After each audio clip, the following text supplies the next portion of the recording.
Hello दोस्तों, आज का चैप्टर है पदार्थ, मेटल, धातु एवं अधातु, metal and non metal. To the points हैं। हम आपको धातु और अधातु के बारे में बताएंगे, कौन सी धातुएं हैं, कैसी हैं, क्या गुण हैं। प्लीज़ हमारे साथ बने रहें। जो धातुएं प्रकृति में, संसार में, नेचर में स्वतंत्र अवस्था में पाई जाएं, उन्हें आप अक्रिय धातु कहते हैं। समझिए दोस्तों, उन्हें आप क्या कहते हैं? अक्रिय धातु कहते हैं, जैसे सोना, चांदी, प्लेटिनियम।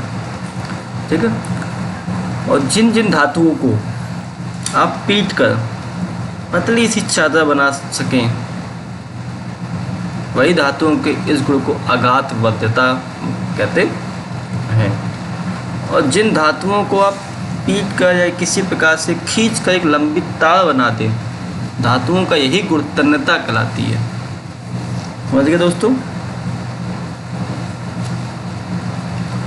धातुएं जितनी भी होंगी वो ठोस होंगी और चमकीली होंगी,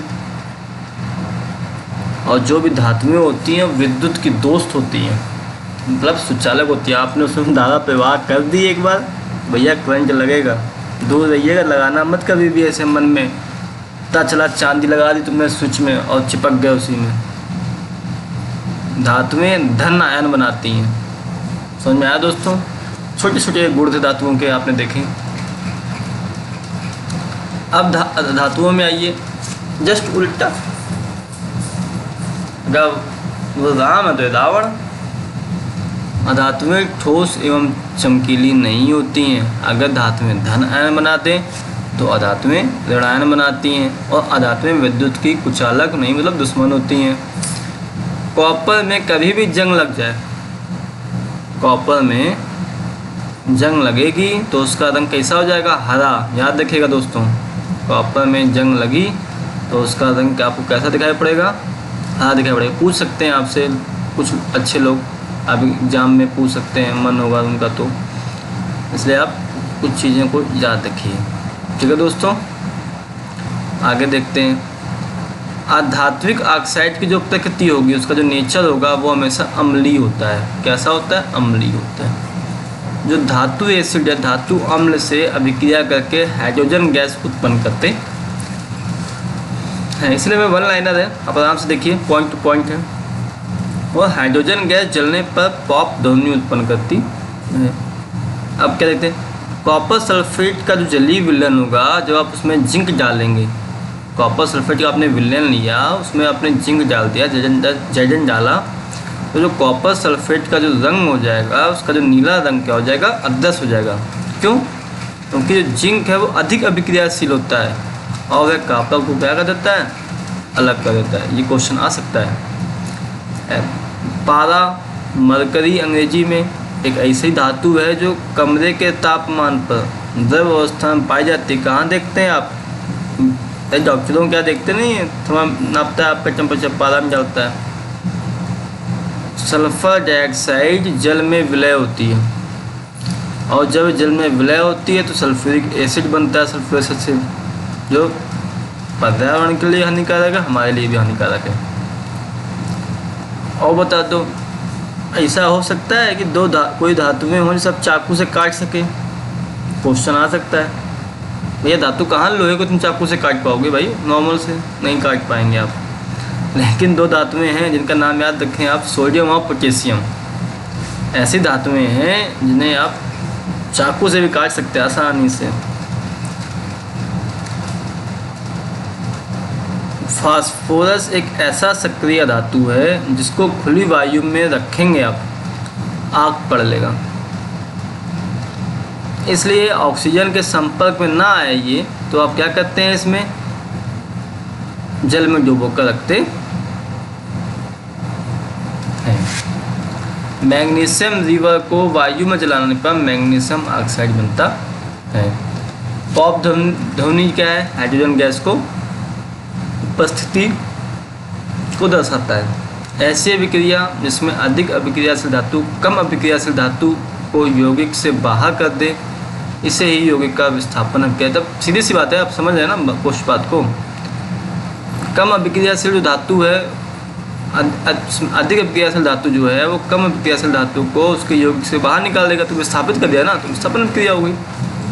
सोडियम और पोटेशियम अत्यधिक क्रियाशील धातु हैं, लेकिन हवा में संपर्क में आएंगी तो क्या कर देती हैं, ऑक्साइड बनाती हैं। जैसे ऑक्साइड बनता है तो आग पकड़ते हैं, आग पकड़ने के कारण इनको मिट्टी के तेल में रखा जाता है।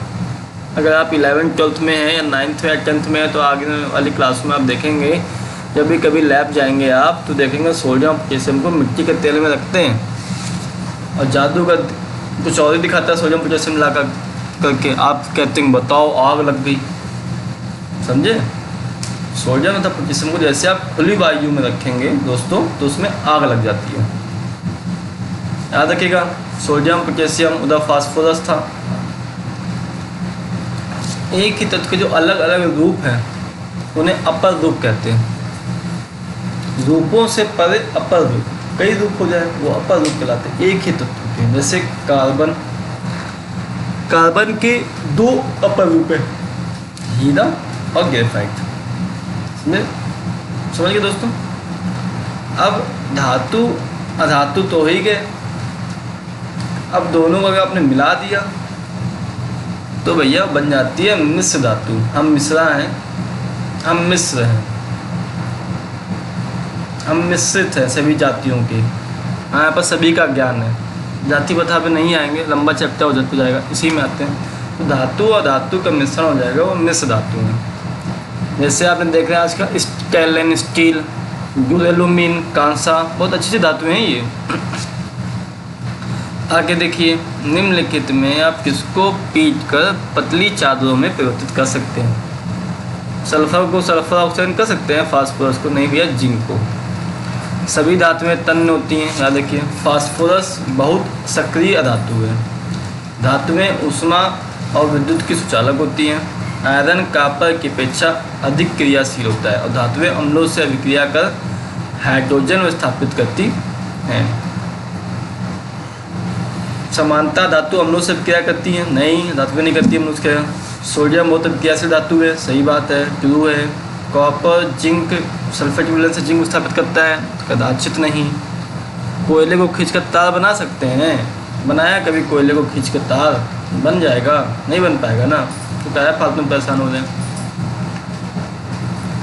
धातु धातु के इतने लक्षण हैं, बताने की जरूरत है नहीं, आपको पता है, बता चुके, समझा चुके हैं। आगे देखिए, अब कहा गया है निम्न का कारण समझा दीजिए। एल्युमिनियम की पन्नी का उपयोग खाद्य सामग्री को लपेटने में किया जाता है। अब हमारे घर में भी है, हमारी भी जब धर्मपत्नियाँ देती हैं एल्युमिनियम फॉयल में सब्जी को, सॉरी, रोटी लपेट करके, नो, हानिकारक है, याद रखिएगा, भूलिएगा मत। क्योंकि एल्युमिनियम एक आघातवादी धातु है, जिनकी जितनी पतली चाहें पन्नी बना सकते हैं। इमर्सन रॉड धातु पदार्थों से निर्मित होती हैं। क्यों? उसमें धातु की उसमें प्रवाहित करना धारा, विद्युत धारा, इसलिए होती है। कॉपर जिंक को उसके लवण के विलयन से विस्थापित नहीं कर सकता। कॉपर जिंक को नहीं कर सकता। सोडियम पोटेशियम को मिट्टी के तेल में रखा जाता है, वो तो आपको बता चुके हैं। मिट्टी के तेल में क्यों रखा जाता है ये भी पता है आपको। क्या आप नींबू के अचार को एल्युमिनियम के पात्र में रख सकते हैं? बताओ। एल्युमिनियम के पात्र में कभी तुमने देखा है अचार रखे हुए या लोहे वाले में? रख सकते हैं? नहीं रख सकते भैया। क्यों नहीं रख सकते हैं? मम्मी से पूछ लो, नहीं रखती हैं, क्योंकि नींबू के अचार में एसिड है। एल्युमिनियम के बर्तन में रखोगे तो क्या करेगा? उसे संचारित कर देगा, बर्तन खराब हो जाएगा, धीमे धीमे नष्ट हो जाएगा।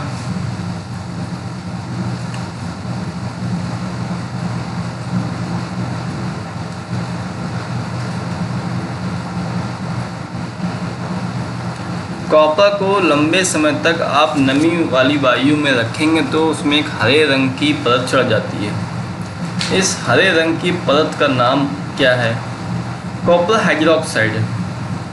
और कॉपर कार्बोनेट का जो मिश्रण होता जाता है CuH का होल ट्वाइस और CuCO3 का जो मिक्सचर हो जाता है वही हरा रंग का पदार्थ है। कहते हैं मैग्नीशियम रिबन को वायु पर जलाने में क्या होगा? मैग्नीशियम ऑक्साइड बनेगा। तो वही क्वेश्चन है जो बता चुके हैं। हाँ, ड्यूरेलेमिन का उपयोग कहाँ करते हैं?